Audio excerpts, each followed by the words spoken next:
each case, there will be a public hearing. We ask that the applicant keep their presentation to under 10 minutes. They may reserve 2 minutes as a rebuttal. We ask that the public keep their comments to 2 minutes unless they have previously requested in writing for 5 minutes as a representative of a group or organization. Pursuant to the provision of Section 2.68.030 of the Metropolitan Code of Laws, notice is hereby given that a final hearing before this commission is appealable to the Chancery Court of Davidson County or the Circuit Court of Davidson County vis a statutory writ of certiorari. You are advised to seek your own independent legal counsel to ensure that your appeal is filed in a timely manner and that all procedural requirements are met. You should also seek independent legal advice regarding the applicability of the writ of certiorari to the specific decision of the Historic Zoning Commission. Items on the consent agenda will be voted on at a single time. No individual public hearing will be held, nor will the commission debate these items unless a member of the audience or the commission requests that the item be removed from the consent agenda. Robin, are there any changes to our agenda today? Yes, we would like to ask that the consolidation project be moved to the end of the agenda. Okay. Do we need a motion for that? Okay. Will someone have a motion? So moved. There's a second. All right. That's the adoption. Yes, we pose a question. Yes. Is there a motion to adopt the agenda? You did. They just did. Yeah. Yeah. Yes. And all in favor of that motion? Aye. No. Passes. We're moving pretty fast, so bear with me here. Are there any council members here present? None. So approval of the minutes of December 19, 2019. Any questions or I move for approval. Cyril has moved for approval. There's a second by Caitlin Jones. I know, I've got Susan in my brain. All in favor? Aye. Okay, the motion passes. Caitlin, sorry. All right, the next is the consent agenda. These include the administrative permits issued for the prior month, 1629 Shelby Avenue, application for demolition of an outbuilding and new construction of an outbuilding, 1535 Douglas Avenue, new construction of an addition, 1815 Lillian Street, new construction of an outbuilding, 3620 Meadowbrook Avenue, new construction of an addition and enclosure of an existing carport, and 1500 Dallas Avenue, new construction of an addition and outbuilding. And staff recommends approval of the items on the consent agenda, finding that these items with the applicable conditions meet their respective design guidelines. Thank you, Melissa. Any questions on the consent? No? Motion to approve? Move for approval. Oh. Could we check with the public to make sure there isn't any request to remove? All right. Anyone in the public to make any comments on the consent agenda? None? All right, thank you. Close public hearing. Move for approval. David has made the motion. Second by LaDonna. Robin has asked me to be sure we make notice of who has made the motions. All in favor? Aye. Okay. None opposed, so the motion passes.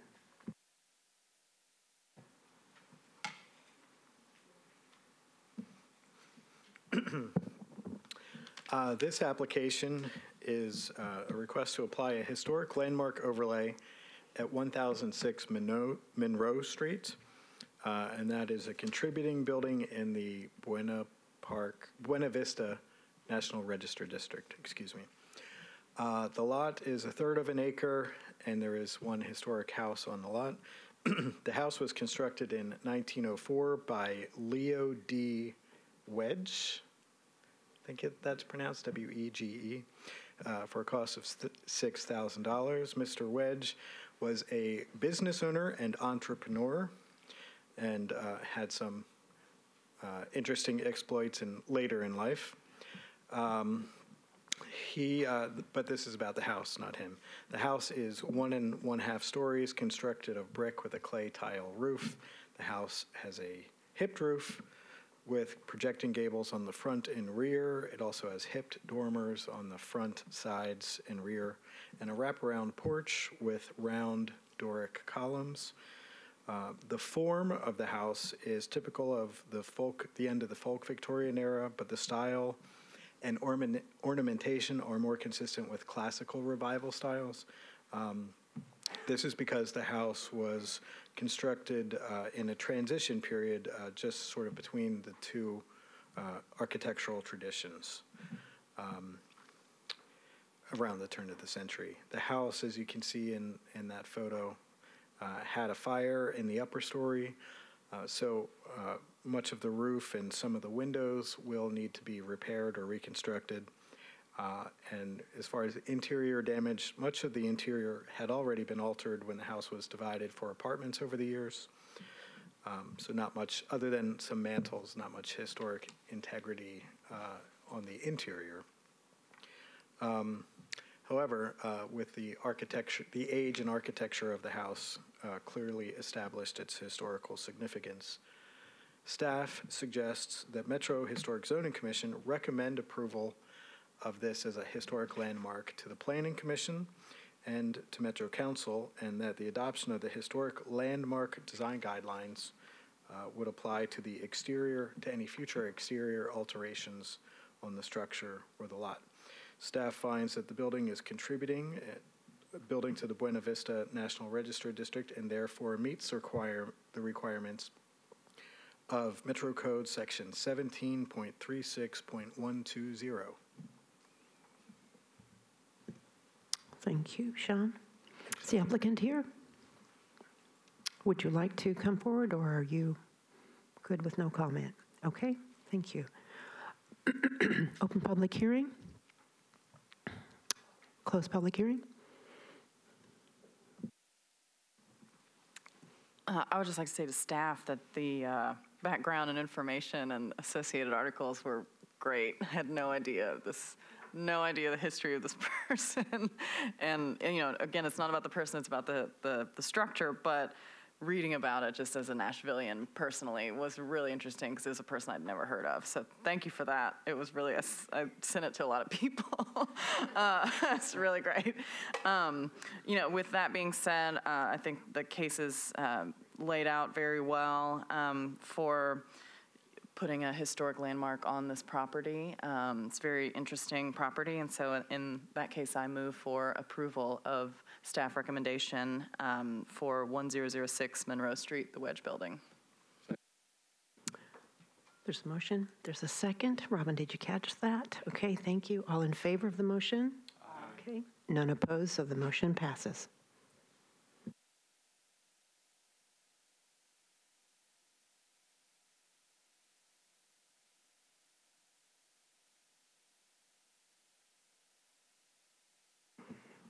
Good afternoon. 1501 Fatherland Street is an application for demolition of this contributing building, arguing for economic hardship. The building has a compromised foundation and support system, as we wrote in our report, in the engineer's report. When staff first inspected the building underneath, the joists and subfloor appear dry and intact. One of the first things that we look for when we get underneath.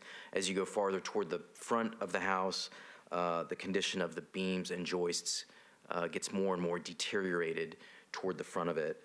You can see in the front image here that the house was built very close to grade, with the front right corner over time getting below grade due to the water runoff down the street. Although the staff recognized that the grading and foundation needed to be addressed right away, we hoped initially that the structure could be rehabilitated, added onto, maybe raised, lifted up onto a new foundation beneath.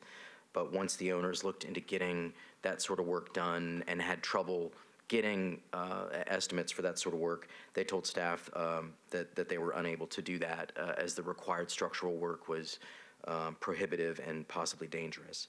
The engineer's report notes the deteriorated condition of the structural elements with undersized and poorly constructed framing, leading to sagging, damaged rotating structural components over time.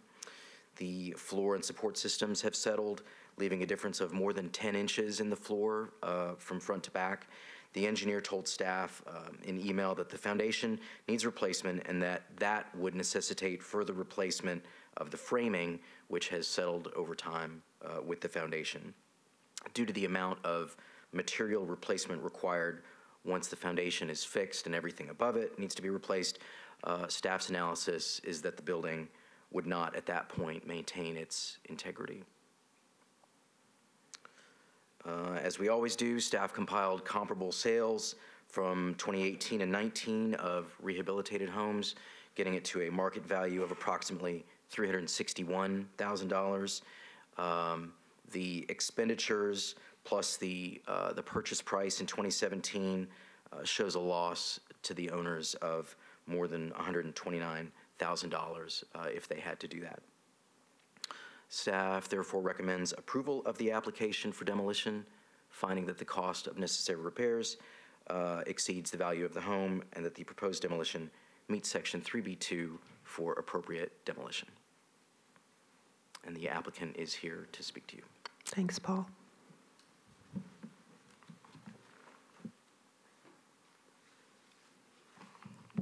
Hello. My name is Josh Duckworth. I'm here on behalf of 1501 Fatherland, in which I have equitable interest in the property. I want to start by saying that my original intent for the home was to renovate it. I went in with a contractor, and it was to add square footage and even a dadu in the back. After seeing the severity of the foundation and the shifting of the home for myself, I then decided to hire a structural engineer. I let him know of my plans and hoped for the best as a renovation. Matt, my structural engineer, cannot be here due to him being out of town, and my contractor didn't have the availability today. But after seeing the report that Matt wrote up of the, after seeing the report of the extensive settling, shifting, water intrusion, and the vacancy of the home for as long as it's been vacant, and the just the insurity of the interior walls and anything else that is unseen, I, along with Matt, decided that the home was not viable as a renovation. It was more so my decision. Matt was just there to do the report. Not only is the house not viable as a renovation, but the house itself is a extreme liability. I've talked to over 3 contractors, and they will not touch the house. The main reason being is that, they wouldn't be able to warranty the house after the construction, just because of everything that entails to get this house to an approved state. And that's it. Thank you for your time. Thank you for yours. Open public hearing. Close public hearing. Discussion.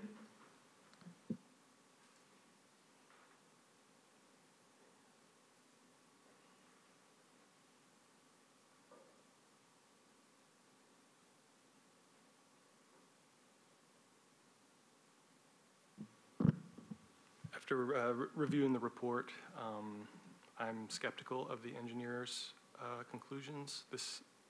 These are common problems in our inner city neighborhoods in East Nashville, and I'm not convinced at this time that we should approve demolition of a historic contributing house that just needs a new foundation. They can be lifted up. There are solutions here that I feel like have not been considered.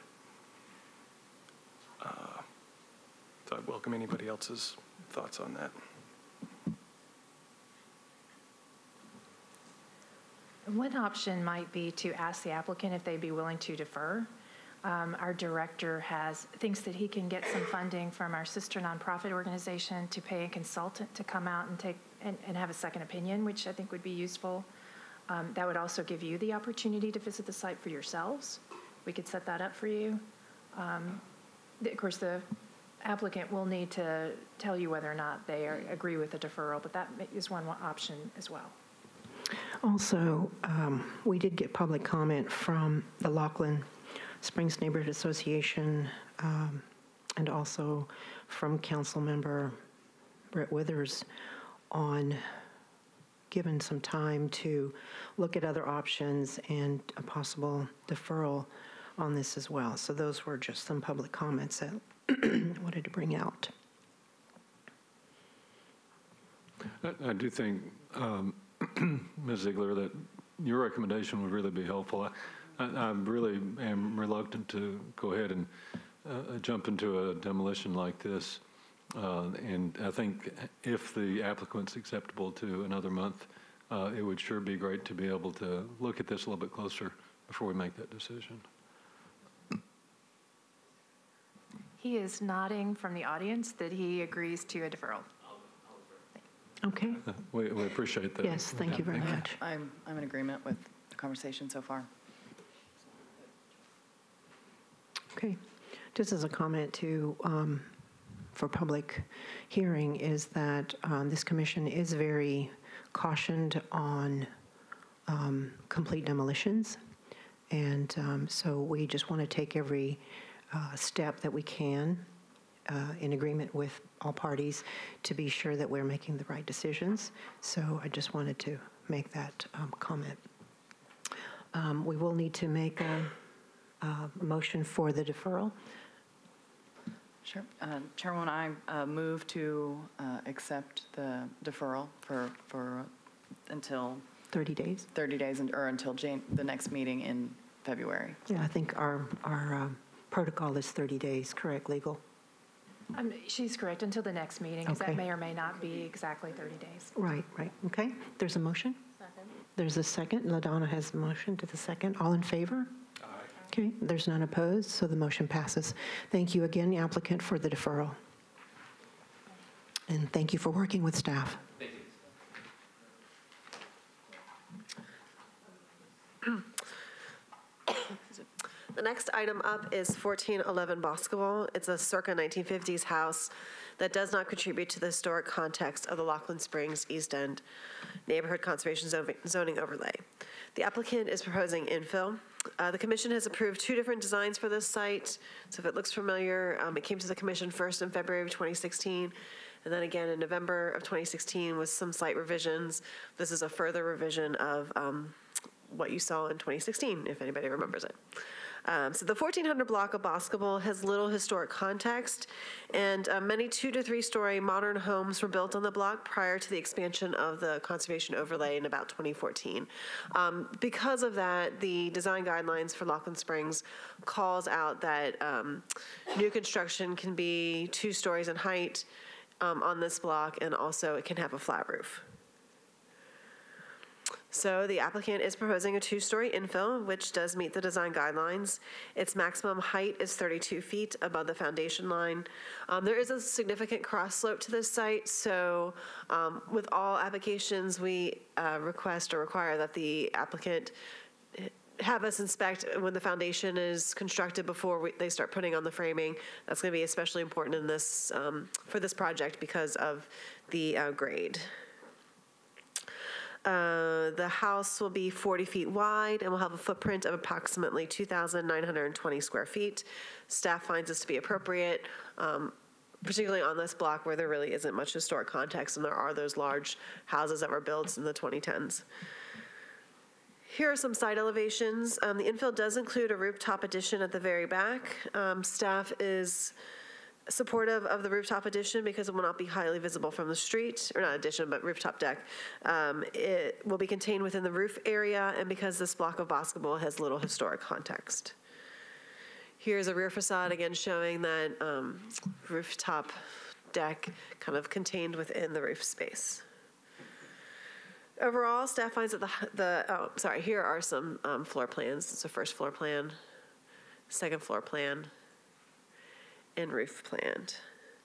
Overall, staff finds that the infill's height, scale, window pattern, orientation, setbacks, roof form, materials, and overall design meet the design guidelines, and staff recommends approval with the conditions that the finished floor height be consistent with the adjacent houses. Again, we'll verify that in the field. We approve the windows and doors, the roof color, the material, the front and rear porch floors, stairs, and railings, that the existing front gravel driveway be removed, and that we approve the HVAC locations. That's it. I'm not sure if the applicant is here. Thanks, Melissa. Applicant? No? Okay, public hearing is open and closed. We'll have discussions or a motion. Regarding with the street and, the changes that have happened, but that this still, I think, fits in with the guidelines. I think it'd be a nice addition to the street. So in that sense, I move for approval of staff recommendations for 1411 Boscobel Street. Second. There's a motion. There's a second by Cyril. All in favor? Okay. None opposed. So the motion passes.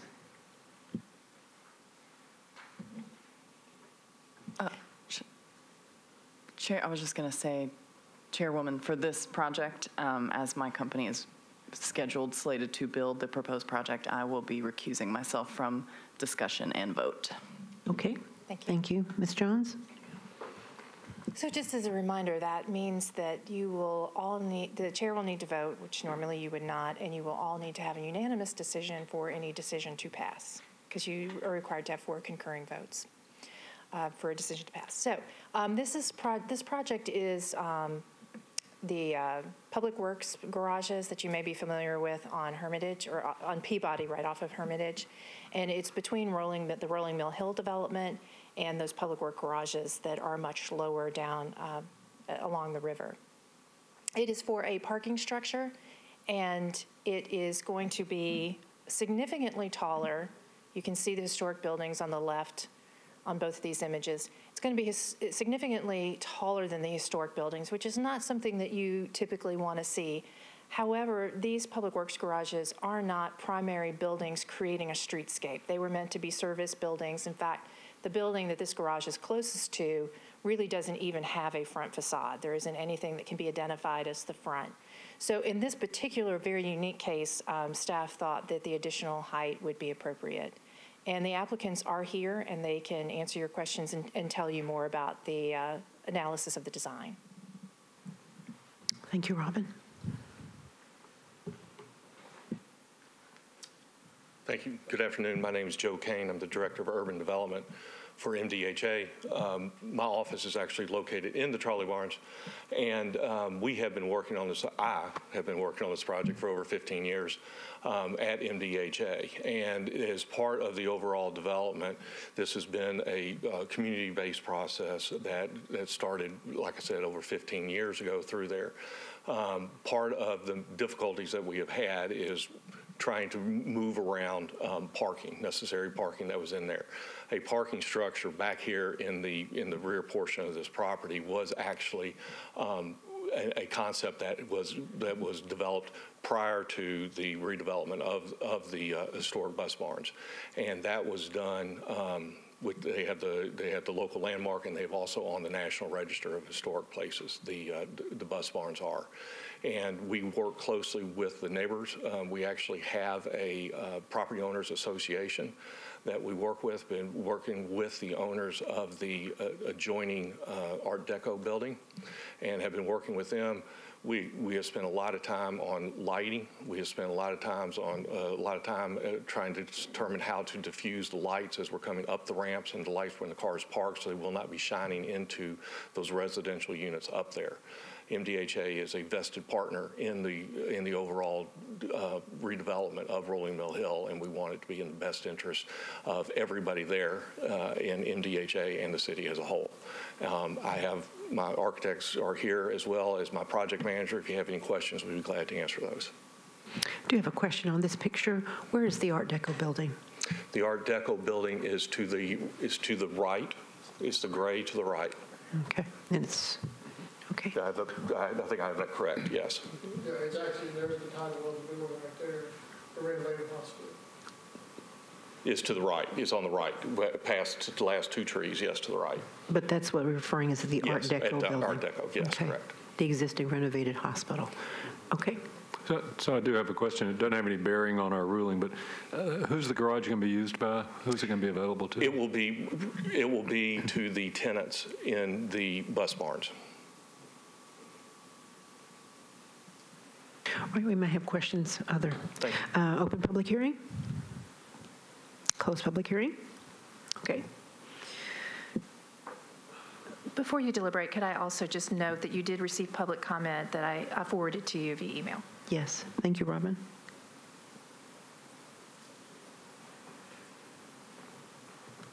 Actually, that public comment was referring to the view from the Art Deco building.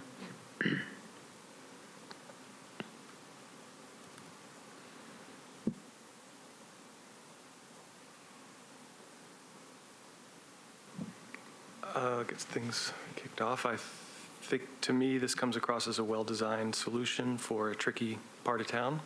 I appreciate, I've, been to Pinewood Social a couple times, and parking is always an issue over there, so it seems to me it works pretty well between two historic buildings. That will say, it always does grind my gears that this is called trolley barns, considering there never was a trolley or a bus parked in these buildings. I wish we had gone with a historic name, but I just had to get that out there for the record. So, Thank you, Commissioner. I will say that and thank you, MDHA, for consistently reminding people that trolley barn is not the correct name. But it's been a little hard to change that. never too late.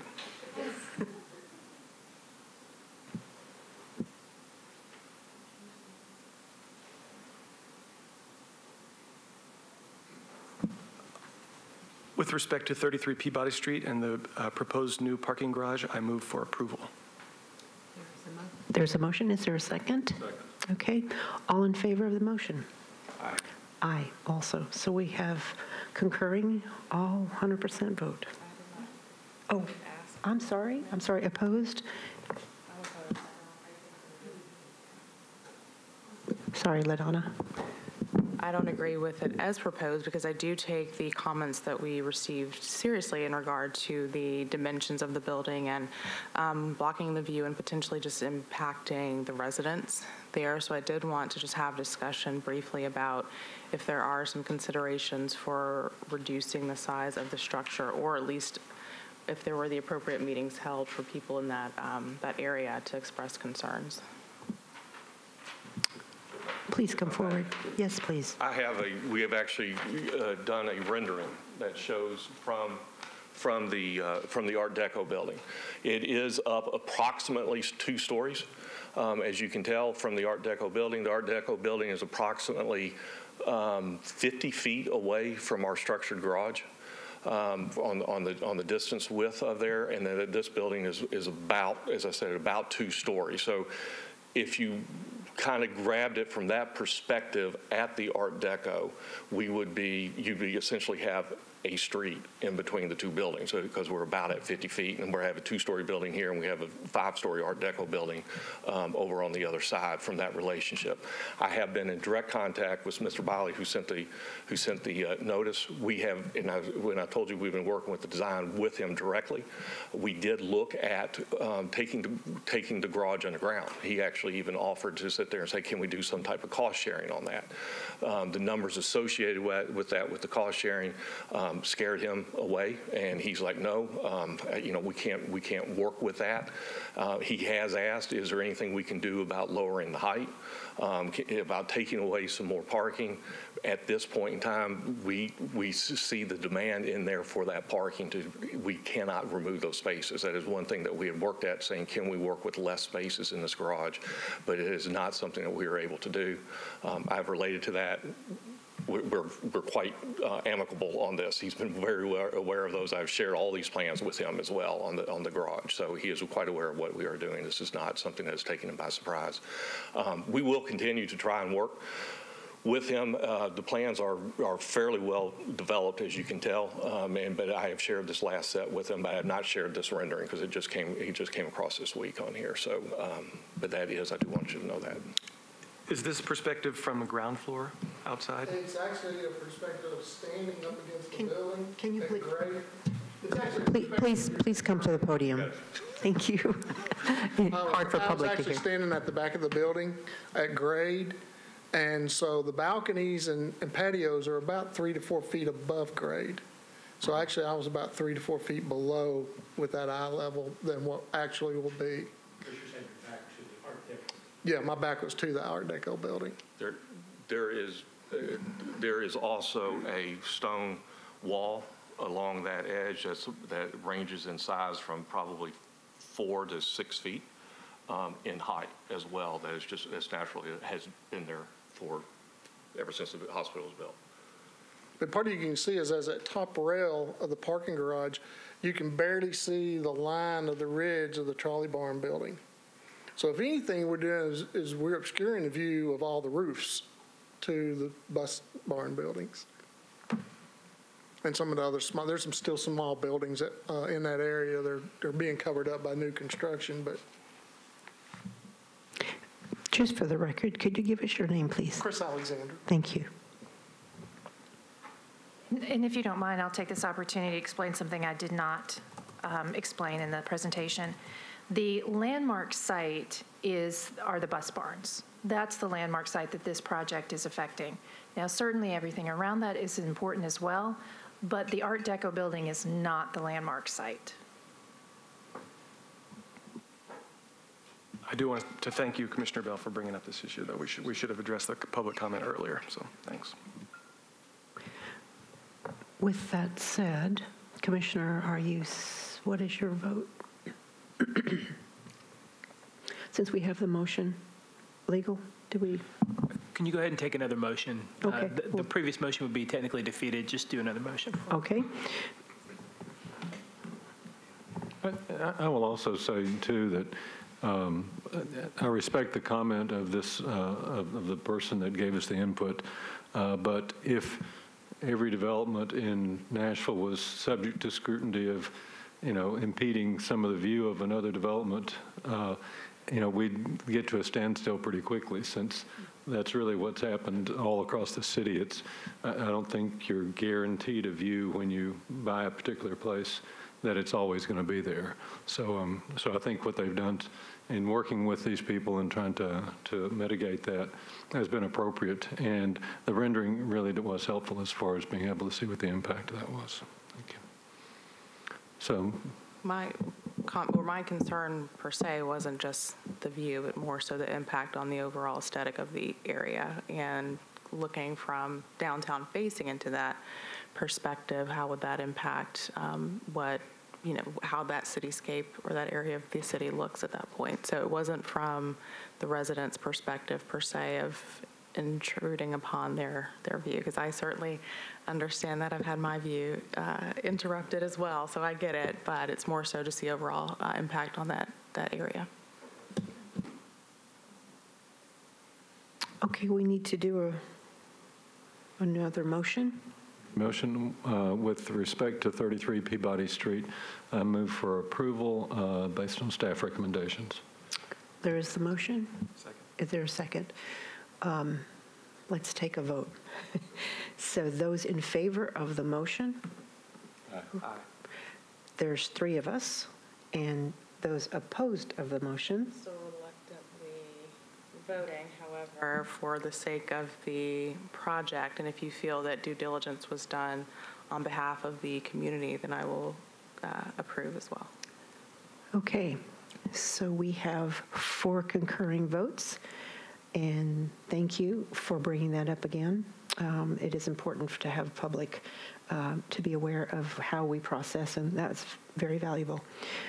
So the motion passes. Thank you very much. Next up, we have a very small recommended change to the rules of order. You have a section 6G, that deals with deferrals. And we recommend adding this just one sentence. Hold on just a second.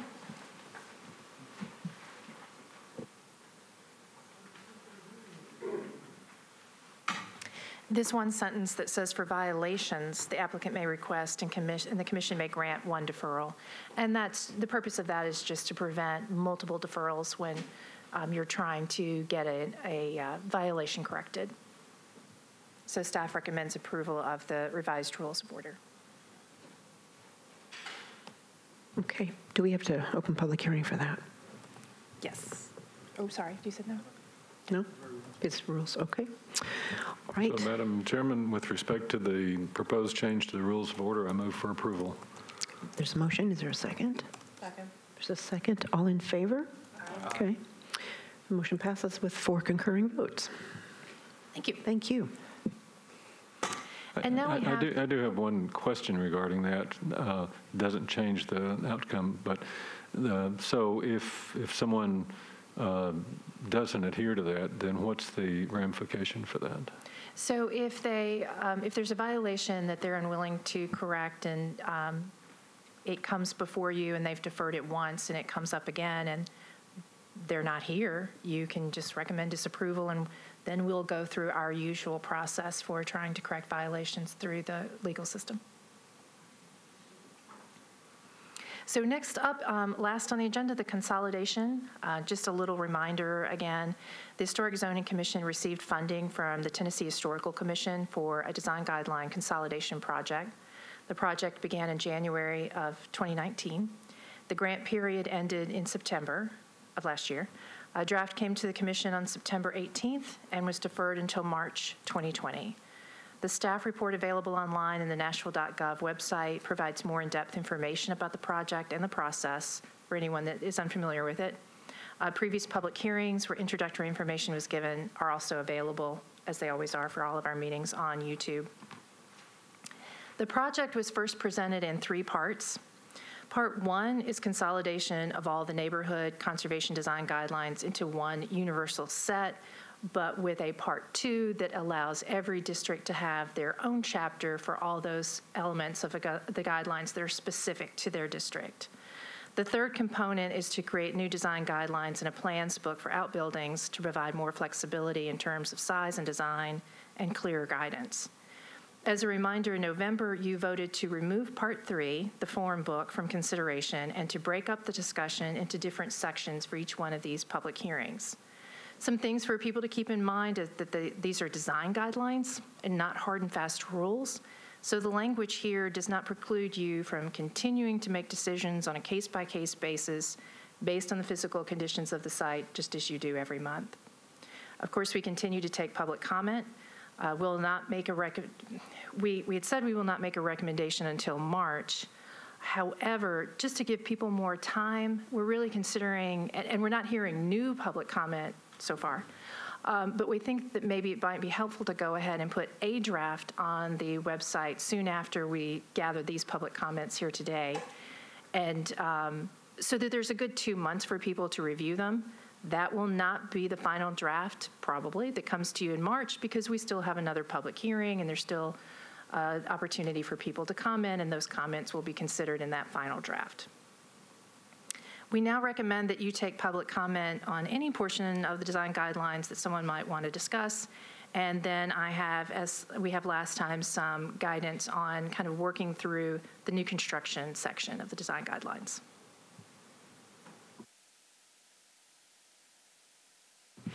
Robin, as a matter of mechanics, and this is just for the public to be, again, refreshed, is just give us the practical of what happens when the application comes through to your desk. This is just a change for the design guidelines, so the processes will not change at all. So people will continue to submit an application at any time that they want. If it goes to the commission, there is a deadline date of 16 days prior to the commission meetings. Administrative permits will still be approved administratively. The process will not change at all. Okay. Thank you.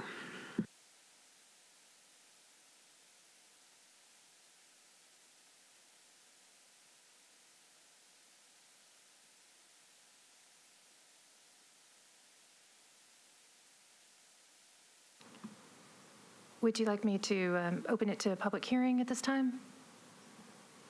Anyone?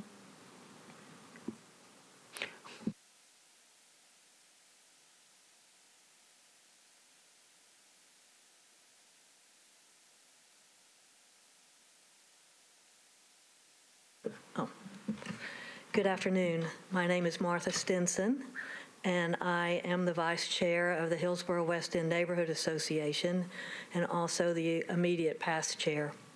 So thank you for listening to me today. I did want to just come out to reiterate that our board has voted to oppose the consolidation project, and further, we would like to ask that, should it be passed, that our association be allowed to opt out, be exempt from it.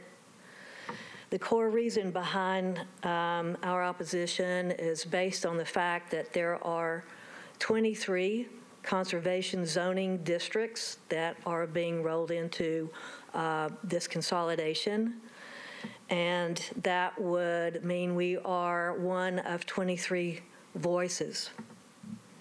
What we make of that is that our voice will be diluted and reduced, that our ability to carry out our mission as an association will be compromised, and we are convinced that eventually this will lead to a loss of unique identity and individuality among all of the neighborhoods, but I am just here speaking about Hillsborough West End.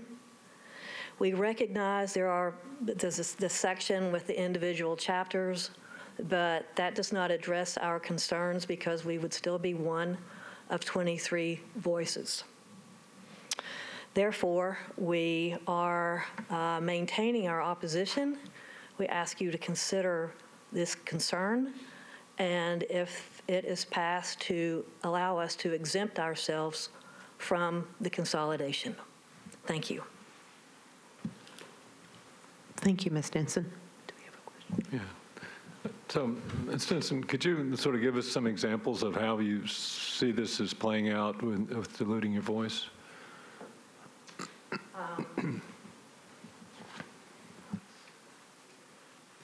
I see that amendments that would, once the consolidation occurs, amendments would be more readily, easily administered because of one entity, really. The 23, instead of working with 23 different associations, I understand that may not be efficient, but it does allow each association to remain autonomous and allows its voice to be heard and control the future of that neighborhood. If it's consolidated, then I could see that amendments would have a much easier road to travel, and that is a concern. It's just a slippery slope to us, is the way we look at it. Are there any specific items in the change in the actual language of how the design guidelines are being changed that you have opposition to, or is it just more a general? You know, there are, but I would really rather keep this conversation based on the concept that the consolidation itself is the problem, and that we could argue all day and identify all day different changes that are really changes, not just clarifications and not just a consolidation of similar guidelines, but changes. But what I want to say is that the ability to amend would be so much easier for the staff and the commission, in our view, and that causes a lot of concern. And not necessarily that these members are going to do something that is against what we would like, but then the future is set because you change, staff changes, it's set. When you say amendments, what are you referring to? changes to the guidelines. Not to a certain application. Yes. Okay, just want to clarify. Right, just to the guidelines themselves. And this goes back to, I know that there have been changes along the way, and now all of a sudden it just seems like enough is enough. That we woke up and we went, wow, these changes have been happening, sort of piecemeal, and now it's the consolidation entails numerous changes, and we just feel that if we become one of 23 associations, that we will lose some control. And that's concerning. Well, if I understand it, the NCZO Part 2 makes reference to each of the 23. It does. And may I comment? Sure.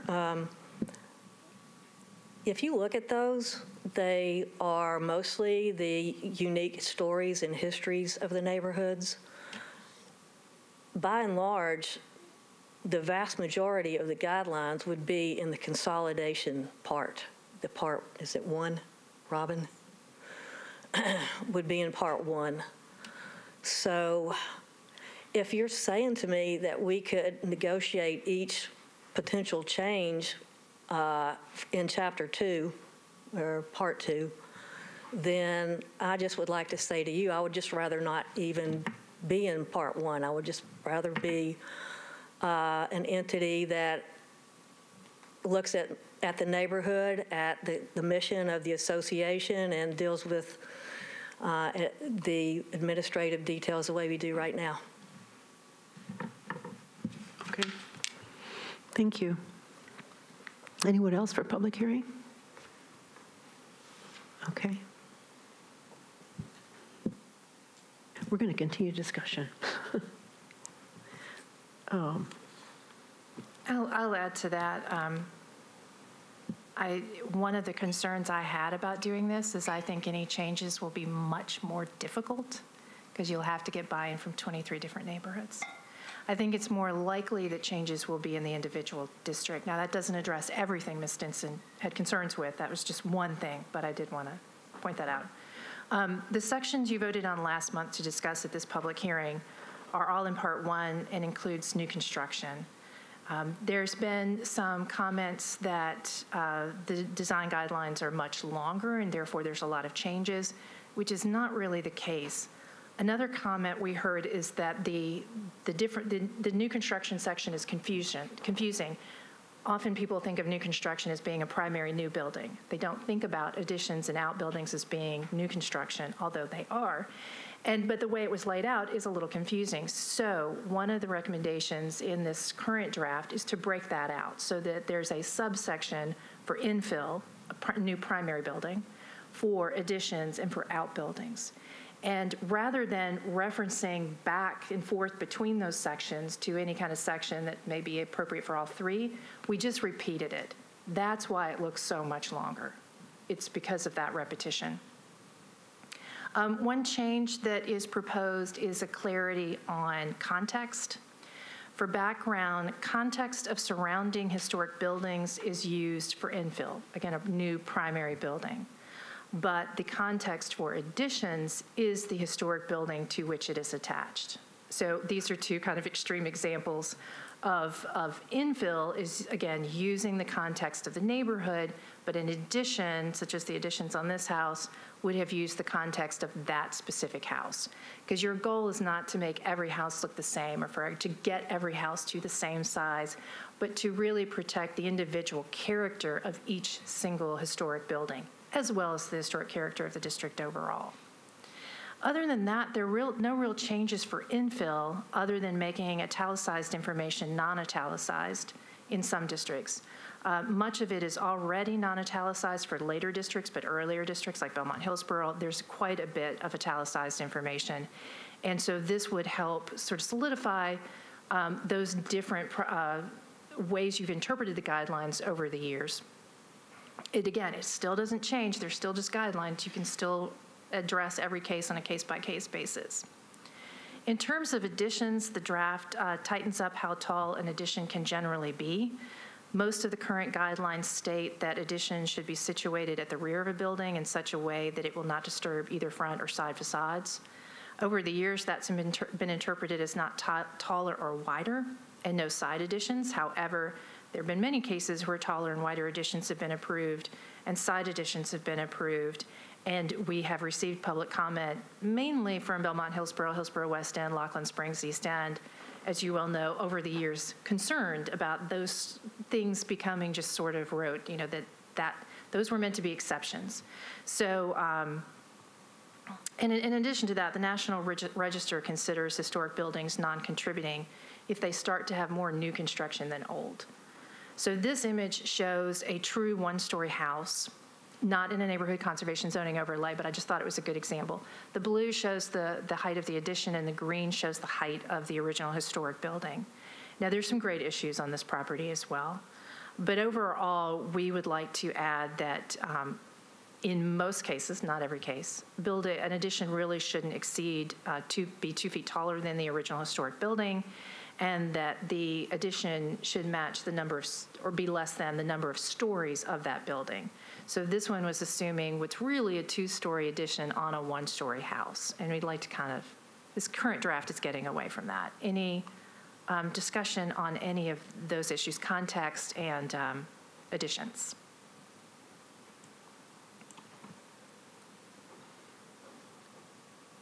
I remember reading the spreadsheet also concerning context, I believe about vicinity, context vicinity. So for infill being the neighborhood, but that instead of it being, 6 streets over, it's more the immediate. So I guess that was a discussion that some people had on that spreadsheet that you just didn't cover right now, if that was something that, but I mean, I personally am, the 2 things we talked about just now, the height addition, I'm in agreement with, and also the context of addition, the context is the house, and then, but with the infill, I think the context is, the immediate surroundings and not, oh, well, there's a 2-story house 6 blocks over, and it's like the only 2-story house in the neighborhood. So, that's a generic You're right. example. I did not explain that well. Yeah, but that was something that I remember reading in that spreadsheet. Because the current guidelines are very vague about what the context is, there have been times where anything in the neighborhood, any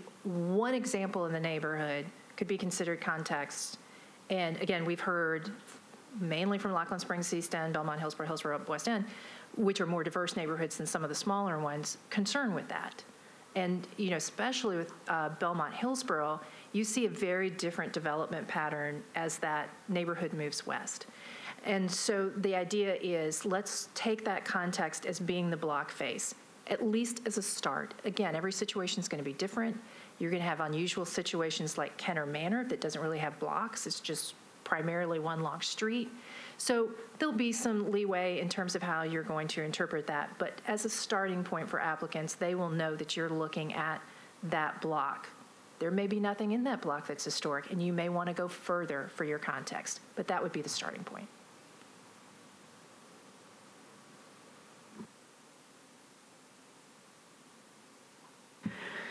Okay, I'm going to jump in on this one. And I guess maybe it's probably part of when I first started being on the commission, new construction additions under general principles where contemporary designs for additions to existing properties are not discouraged.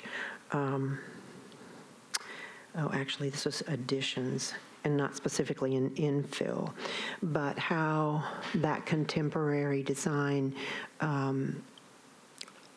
this is a question and a matter of discussion, is how it either is contrasting to the historical context. Do you all have any comment on that? If I understand you correctly, I think the guidelines are set up such that an addition can be contemporary as long as it's compatible in terms of height, scale, pattern of windows, et cetera. But otherwise, That's, I believe, what we're talking about with context. Yeah. Just for comment. Well, I agree that the contemporary styles could be encouraged. It's like you said, as long as it's not impeding upon the historic nature and value of that particular neighborhood. But I think it is important for homeowners to be able to express their own creativity, if you will, and their own personal taste, because I think that's what makes Nashville unique and a great place to be as well. So that's my comment.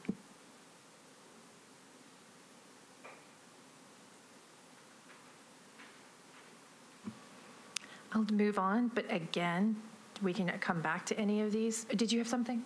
Okay, we can come back to any of these, so stop me if I'm going too fast at any point.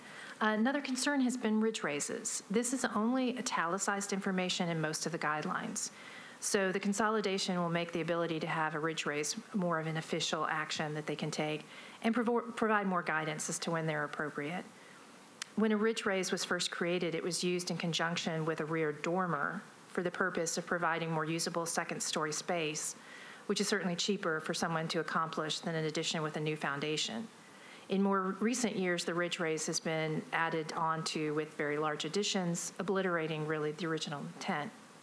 The current draft recommends that a ridge raise is inappropriate in these following instances. So this would be instances where a ridge raise would not be allowed in the draft. The building is more than 1.5 stories. That's already your policy. It's never been allowed for anything more than that. The roof form is anything other than side gabled without clipped gables. Again, that's already your policy. There is also a planned rear addition that more than doubles the existing footprint. We have received comment about that, and I imagine that will be deleted in the draft that you see next. There's also a planned rear addition that is wider than the house or has a side addition, and there's also a planned roof deck. So those are all what the draft currently says are reasons conditions where a ridge raise wouldn't be appropriate. And again, that's to pull that back a little bit and make sure that it still meets that original intent of what it was for. Any discussion? I agree with all of those. I've heard that third point that you said, there's also a planned rear addition that's more than 50% the existing footprint. I do remember some of those comments, several of which were from the same person. But I do understand, while I do agree with that point and making it a smaller thing, I mean, it might just be, I also agree with the point of not, adding it in, as a new thing for the neighborhoods that aren't comfortable with it. And I think it just might be, if you take it out of the draft, as you said, you might be up to the commission to just make sure things aren't getting out of proportion as far as height, scale, massing, things like that. So, but otherwise, I think we already do most of these. Again, I mean, these aren't new, and nothing here is new information to me that we don't think about and staff doesn't look at very carefully. So I have no problems with any of them.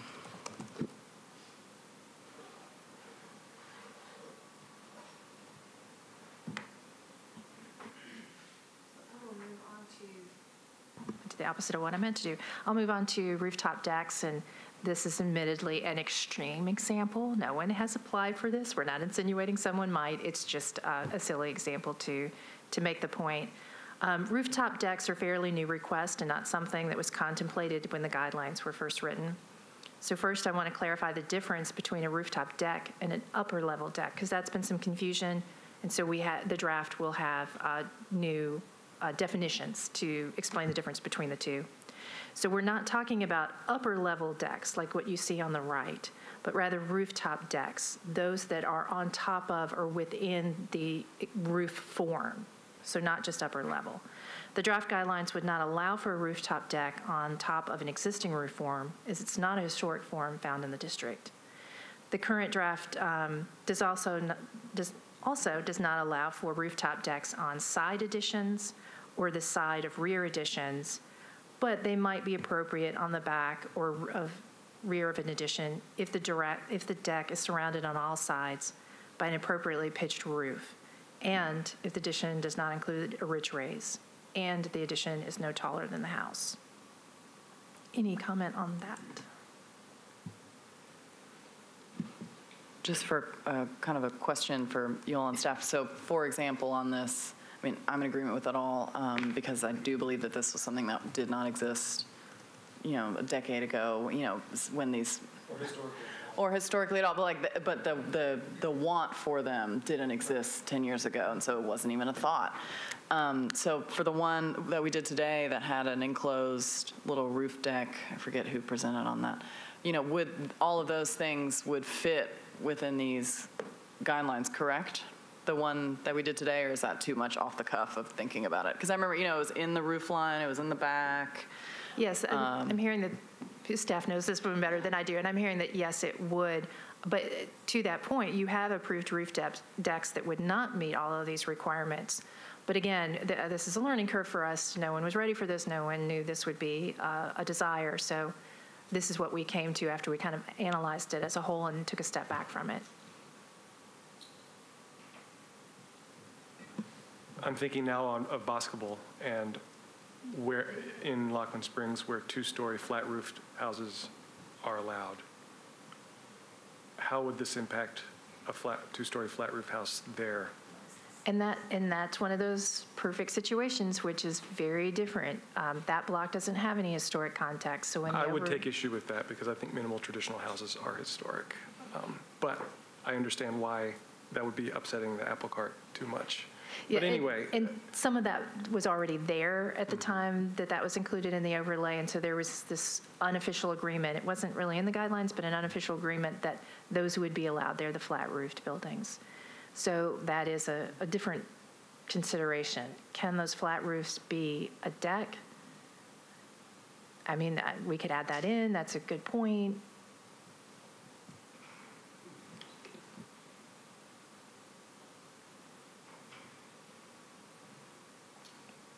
I mean, you wouldn't really be reviewing the use, but you would certainly be reviewing whether it had a railing or a stair tower.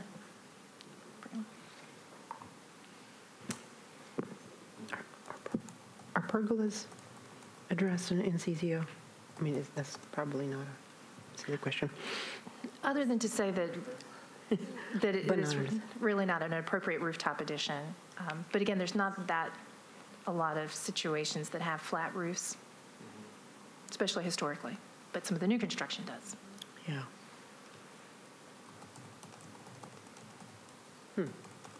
So then we're being asked to differentiate between flat-roofed houses and what's allowed on their roof versus something with a pitch. Because downtown, you can imagine a new building going in downtown that's got a flat roof, but those are allowed to have rooftop decks. Yes. But not a house. But so is that? They're commercial buildings with flat roofs and parapet walls, and most of the neighborhood conservation overlays are primarily residential with pitched roofs. Right.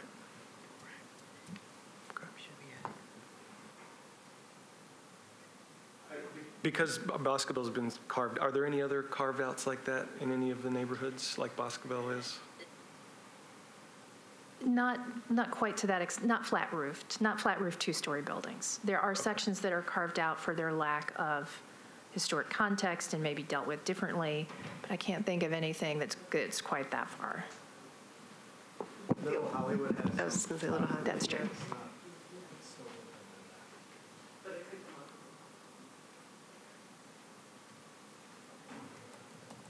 I do think that's something that we'll see more and more of as we're developing hilltops that have views of the downtown and things like that. So, I mean, that's something we're seeing a lot more of now than, like you said, 10 years ago. So I think we need to be prepared to deal with those. And if it is,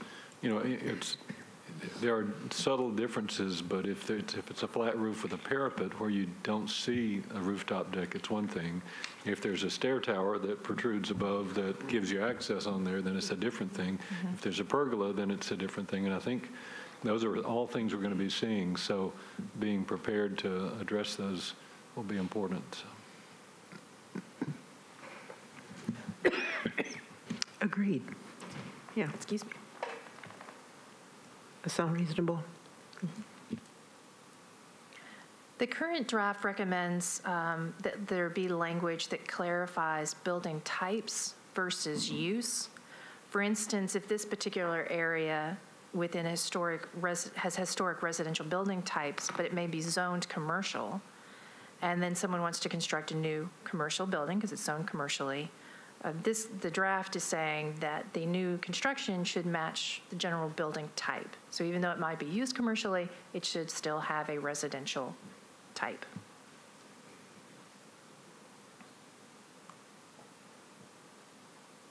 Any questions or concerns? So that's really it on the major changes for infill. Is there anything else you wanted to discuss at this time? I'll add that again, our hope is to get a not final draft, but another draft posted on the website with all this information and all the information we've been collecting over the last few months so that people have a time to see that, but that it is highly likely you will have a slightly different version in March because we still have 2 public hearings. And once that draft is posted, I suspect we'll notify all 23 Yes. neighborhoods, plus commissioners and other interested parties, stakeholders. Yes, we have an email of all the stakeholders, which includes the council members, so it will go to them most definitely. It will go to you. And I've also just been collecting emails from people who have asked questions or have commented who may not be stakeholders, and so I will send it to them as well. And anyone who is signed up on nashville.gov to receive notice of agenda changes will receive notice that there's been new information added to the website. Okay, is that it?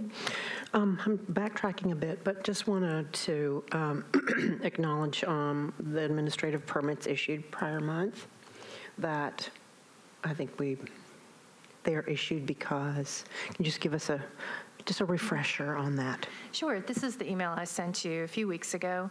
It is projects that receive an administrative permit. They are not projects that the staff has necessarily approved because we don't have that ability to approve or disapprove projects, but ones that meet the qualifications that you have given us for staff approval, for staff administered permits. So to make sure you have a chance to know about those and what they are and to sort of rubber stamp them, that list that you receive in your packet is included as a consent agenda item. At any time you ever have a question about anything, just let us know, and we're happy to send you the drawings and the permit and give you whatever information you need. Thank you. Other than that,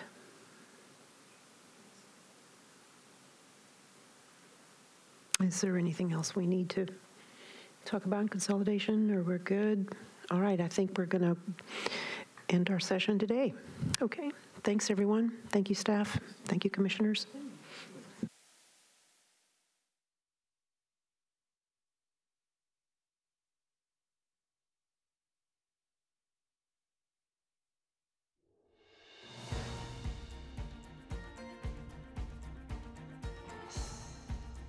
This has been a service of the Metro Nashville Network.